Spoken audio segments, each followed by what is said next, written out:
Just before I got off the plane, a bomb went off in New York, and nobody knows exactly what's going on. I think we should, again, withhold judgment till we know more about what happened.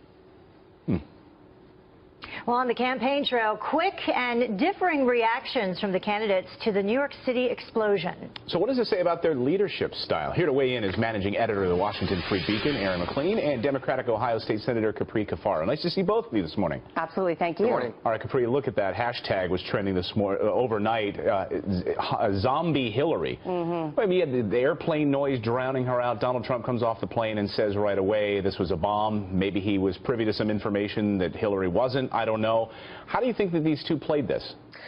You know, I think that it's obvious to me, at least, that there is a difference between someone who has experience in government versus someone who is a first-time candidate. So Donald Trump, you know, basically jumped on it and said, yes, you know, this is a bomb. And Rudy Giuliani, you know, who obviously supports him, said, you know, this is a terrorist attack, whereas Hillary Clinton presented a much more measured approach. And I think that is reflective of, you know, the fact that Hillary Clinton has, you know, been the Secretary of State. She was a United States Senator, and many people that have experience in government want to avoid creating a sense of panic. They do not want to impede or hamper an active investigation.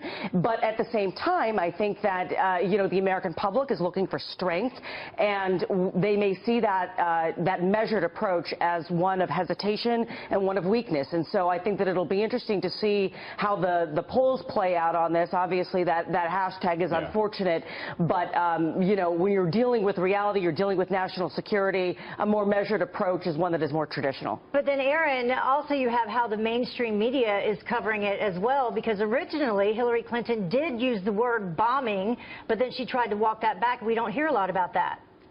She sure did. Look, I think if strategists or folks in Clinton world think that they're going to transform this into a hit on Donald Trump for calling a bombing a few minutes before that fact was actually confirmed by police, I think they're making a serious mistake.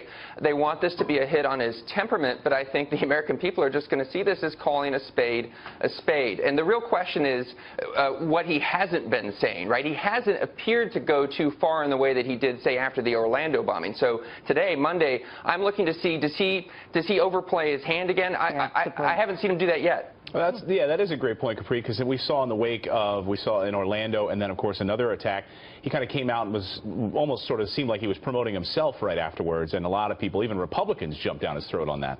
Yeah, well, we've seen, obviously, a much more measured and restrained Donald Trump since he's taken on Kellyanne Conway as his campaign manager. So I'm not entirely surprised that he's a little bit more measured in how he is approaching this and referring to it as a bomb rather than jumping to radical Islamic terrorism.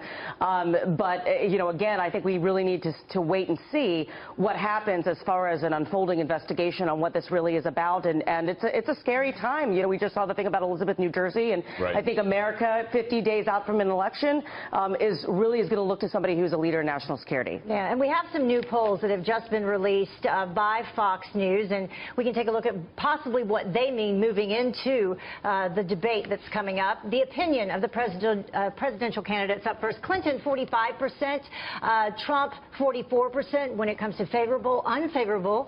Clinton 54% and Trump 54%. So, Erin, really a dead heat when it comes to who you like and who you don't like. It sure is. And, you know, one of the interesting things about this poll is a lot of the negative aspects for both candidates cancel each other out in terms of trustworthiness and in terms of whether they're in it for themselves or in it for the country. But there are some significant differences. Clinton is definitely above water, rightly or wrongly, on competence and qualification. Trump is definitely above water, again, rightly or wrongly, on a change agent. For these terror attacks that are going on this weekend, the Clinton camp clearly wants to emphasize the competence aspect. But I'm not sure, you know, if the American people look at New York, look at Minnesota, and they see these terror attacks, what do you want? Do you want a steady, unemotional hand at the tiller, or do you want somebody who's going to change it, who's going to fundamentally alter the situation? So again, I don't see this necessarily playing against Trump. Capri, how do Hillary and Donald play this at the debate a week away? You know, I think that at this point, this shows how confused and conflicted, frankly, the American electorate is. They want, on one hand, they want experience. On the other hand, they want to change the direction of the nation. You know, so I think that the debate is really going to be incredibly important. We already knew that there was going to be a lot weighing in, you know, on this debate, a lot being put on the shoulders of both Hillary and Mr. Trump. So I think they really are going to have to both. I think that Donald Trump in particular is going to have to show that he has the gravitas and the policy acumen to really succeed. All right, Capri and Aaron, we appreciate you joining us bright and early this morning. Thanks so much. Thank you. Thank you. We're turning now to the race for the White House and terrorism taking center stage at the campaign trail, just 1 week ahead of the first presidential debate. Chief National Correspondent Ed Henry is live for us this morning from Washington, D.C., with how the latest terror attacks on the U.S. could impact the race. Good morning, Ed. Good morning, Heather. Interesting, Donald Trump and Hillary Clinton headed for their first debate, in fact, 1 week from tonight, but we already got a taste of those fireworks to come over this weekend, because immediately after the terror attack in Manhattan, Trump landed in Colorado for a speech and called it a bombing and declared the nation needs to get tough and vigilant fast. The Clinton camp immediately accused him of rushing to judgment without the facts, except a couple of hours later, Clinton too called it a bombing, just like Trump. And in a brief exchange with reporters, she looked so tired and cautious with her words that the hashtag Zombie Hillary was trending. Both candidates were off the trail yesterday, leaving their vice presidential picks to weigh in on all of this terror talk. It would not be appropriate for me to comment on an ongoing investigation, other than to say we are thankful in our hearts that there was no loss of life as a result of these horrific attacks. As of right now, that investigation is still underway. The main feeling that we have is concern for the victims, and for an explosion of that size, the fact that there are no fatalities yet is positive. But in terms of the details, it's unclear, and I know everyone is looking to see what the cause was. Could it potentially be connected to terrorism? No evidence yet. Now, Trump has been surging ahead of Clinton in these key battlegrounds like Florida, so he's headed back there today, while Clinton is zeroing in on Pennsylvania, trying to focus on winning over millennials. They preferred Bernie Sanders in the primaries, could simply stay home in November. Clinton delivering those remarks today in Philadelphia, not just the birthplace of freedom, but also the birthplace of Clayton Morris. That's right. Will be Yeah, Philly interesting. has never been the same since. So what do you mean by we have to get tough? Specifically, Donald Trump, what is the policy in Donald Trump's administration to getting tough? Well, first of all, we have to, these are sick people, okay? These are sick, evil people that want to destroy this country. And the way we coddle them and the way we're afraid to say anything, and we're afraid to say what the problem is and who they are, and they don't want to say radical Islam. They don't want to talk about radical Islamic terrorism. Obama won't even say the words, neither will Hillary Clinton. But those are just words. What do you mean by getting tough? What do you mean by getting tough, though? Like, we're going to have to hit them much harder over there, and we're going to have to find out. You know, our police are amazing. Our local police, they know who a lot of these people are.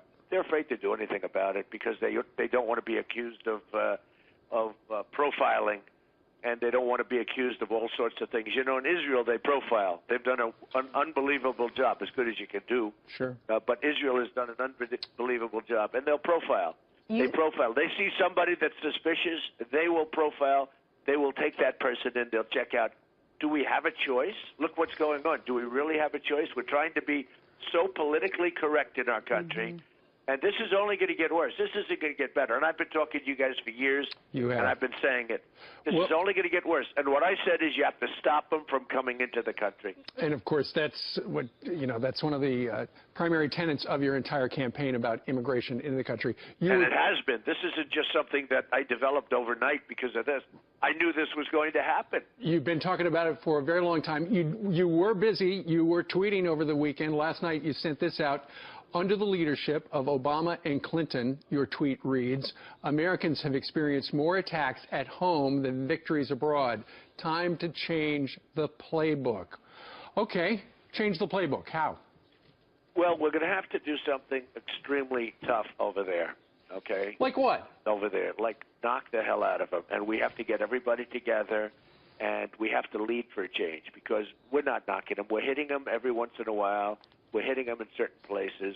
We're being very gentle about it. We're going to have to be very tough, and you have other countries over there that are getting devastated far more than we are, and you have to get them together. It's called leadership, and they have to fight. You know, they have to fight the battle. The battle's over there, and we have to fight the battle. And we can't let any more people come into this country. And when we have bad ones, you know, we have people going over fighting for ISIS and coming back, and we know they're fighting for ISIS, and we take them. Right. Once you leave this country, you fight for ISIS, you never come back. But the problem is